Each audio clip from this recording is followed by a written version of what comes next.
mom came into the room and she's like, "Look at my phone," and then I couldn't see it, so I had to look at mine. I'm like, "Oh, I can't bet against Tom Brady. I have the Bucks winning 31-27, and Tom Brady going to his 10th championship. yeah." And I really think the Clippers' chance to win the championship was last year, and they were up 3-1 against the Denver Nuggets. Chris Paul is one of the most underrated players of all time. He's been the best player wherever he goes, and that includes with the Rockets. You said you can't bet against Tom Brady, and as a Cowboys fan and what I just did last weekend, I am not going to bet against Aaron Rodgers. Yeah, Connor McDavid, Leon Draisaitl. I mean, that's all I can really say. There's two of the top 5 players in the league, and they are very, very good. Hello, I'm Taylor Hearn, and you listen to The Outsiders' Opinions with Kevin and Austin. What's up, y'all? Welcome to our NBA Opinions of the Week. Schedule actually worked out. Good job, NBA, to where we actually have a day before recording this, but we're recording the day after, or the day of, when the Celtics advanced, which I'm very proud of because that was a pick I got. My other picks aren't looking great. Austin, your West is looking good. But the thing I want to talk about is, while 2 of the quote-unquote play-in teams, the Heat and Lakers, made it to the conference finals. However, these could have happened anyway since the Lakers were a 7 seed. The only difference would be the Heat were a 7 seed. And that really brings up the question, were the Heat have even won a round? I guess we'll find out. That's true. The Eastern Conference Final, which we'll eventually get to, but I do think that's a good point. We need to see how far a 9 or 10 seed really can make it to make it worth the playing games, besides just the extra money that the NBA gets to make. Yeah, I agree. So I don't. People may use this for the plan. I disagree. Or what do you want to add? Here's something I just realized. Again, the NBA talks about lessening games, and then they add a plan. Yeah. And this really hasn't been an exciting playoffs, in my opinion. What do you think? There's been some great historic performances, but there have not been many games where I'm like, I have to be here. There was a good 3 in the Sixers series. There was just game 1 in the Lakers Warriors. And game 5, I guess, or no game. You said game 4, right? For Lakers Warriors, is that the 3-point win with the Lakers? Yeah, I think so. And then Nuggets Suns, almost all those games were blowouts. There was a little bit of close game there, but it wasn't all that interesting. And I do think, again, a lack of parity is really showing, and it concerns me as a viewer. Yeah, and both the Game 7s haven't been really good, which is something surprising. No, which is kind of sad. They've not just been bad; they've been blowouts, like not even close. Yes. So let's go to a team that was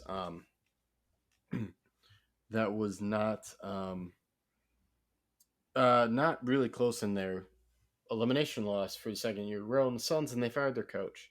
I'm not sure if that's the right move, but something had to happen given that. And the Nuggets advance, which is something we both had happening.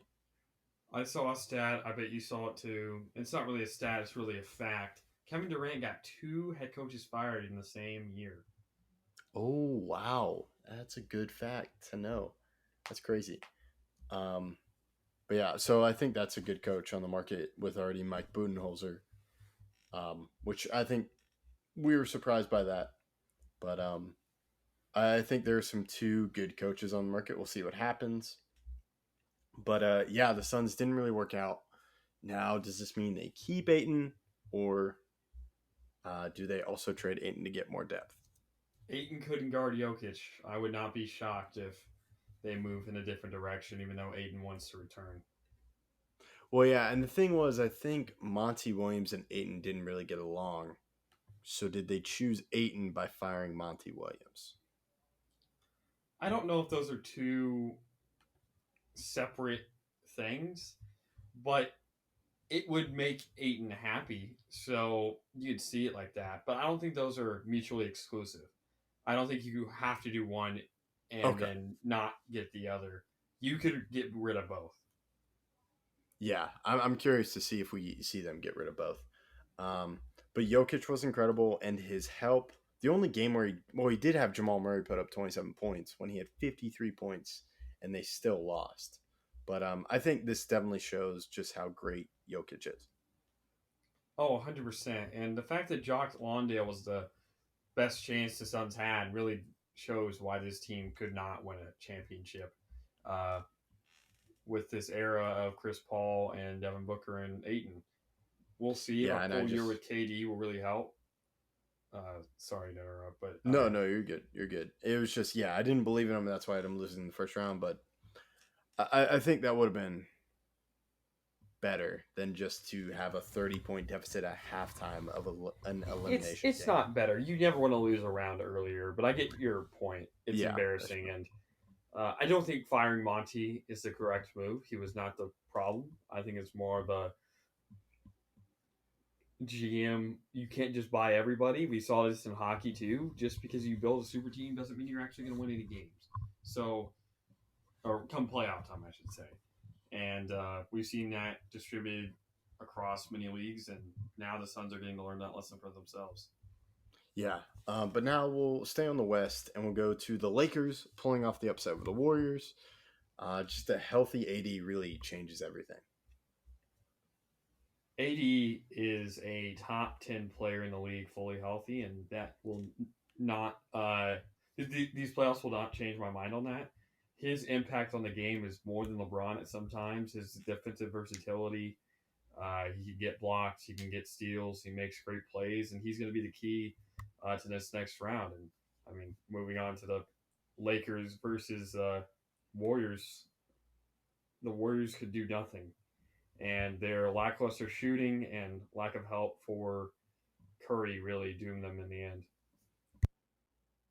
Yeah, it just seemed like Curry, and I can't believe this is the first Western Conference Series loss for Steve Kerr. It's kind of crazy, but it makes sense. I mean, looking back, it didn't take me that long to realize it. Yeah, it's just when I first saw it, I was like, whoa, this does make sense. But yeah, and then LeBron gets his 41st series playoff win. And this is a big thing because now the Lakers have gone to a Western Conference Finals outside of the bubble, but also including the bubble, which really helps define uh, James's success in the postseason with the Lakers.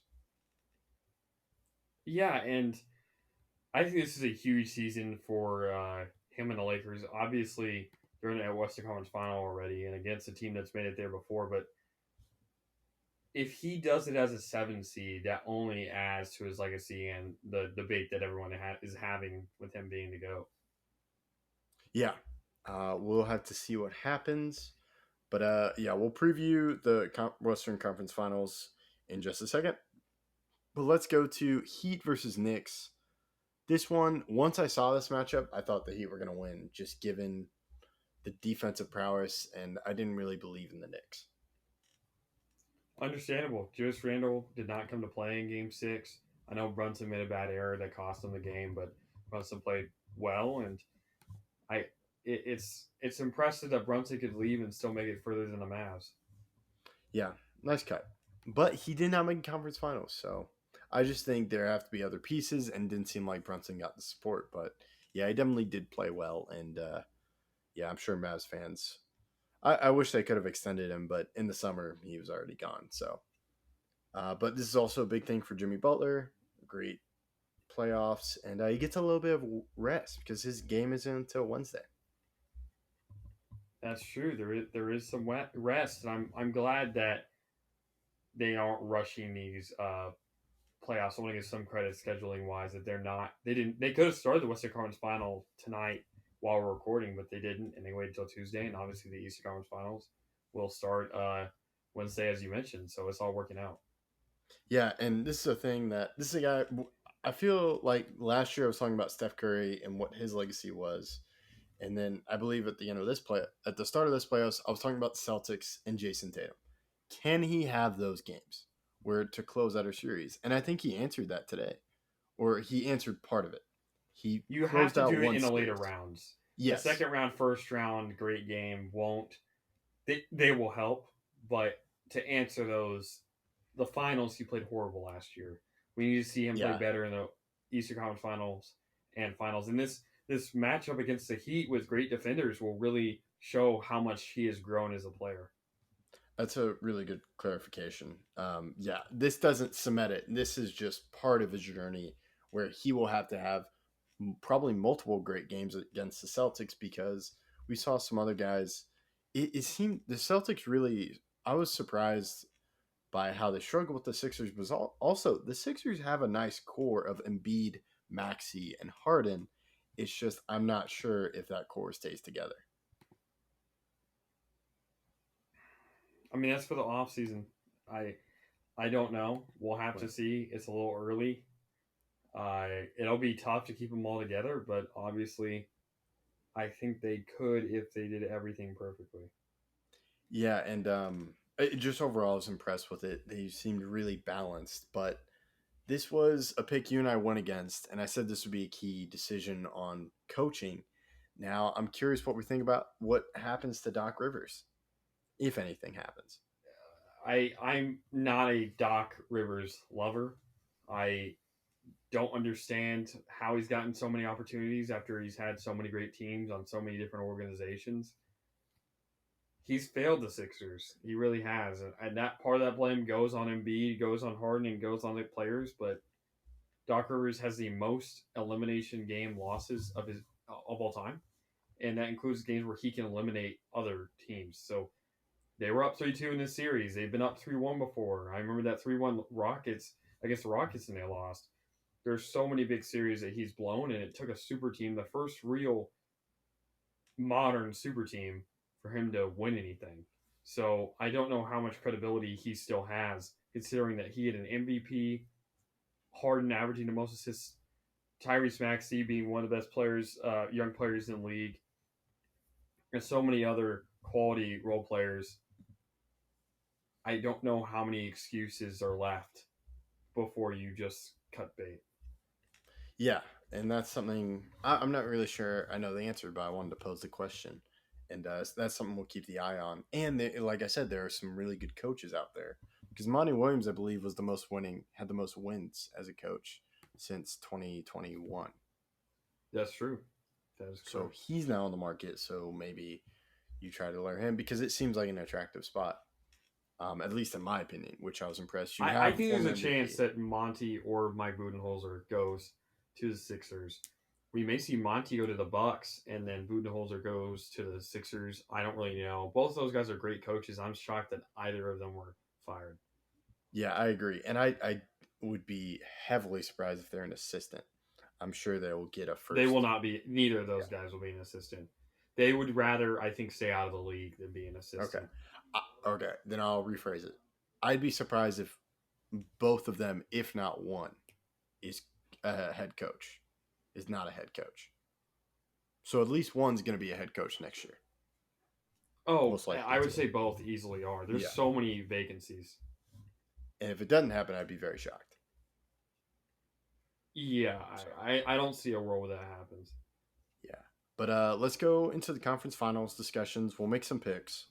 Let's just head to the Celtics and Heat. 2 versus 8 seed. This is actually a rematch of the Eastern Conference Finals last year. And in 2020. Heat won 2020. Celtics won 2022. Now 2023 will be the rubber match. I have Heat in 6. I think the Heat have enough here. They have the experience. I don't know if Tatum can keep it up. If Tatum can, I would like the Celtics here, but the rest of the team has been so inconsistent around him besides Jaylen Brown that I don't trust it. Jimmy Butler's been generational these playoffs, and I don't think that ends here. I'm going to disagree with you. I'm going to go Celtics in 7. So I think I've talked about Tatum, and the game I was referring to was the 51 point, 0 turnovers.